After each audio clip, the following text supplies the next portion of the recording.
Sound travels through the body differently than thoughts do.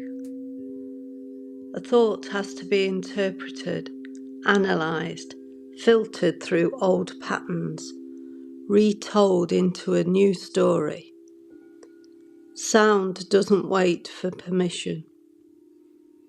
Your whole body is built to receive vibration. The bones in your chest, the fluid around your cells, the diaphragm that rises and falls without being told. When a tone enters your body, it moves through you like a wave in water.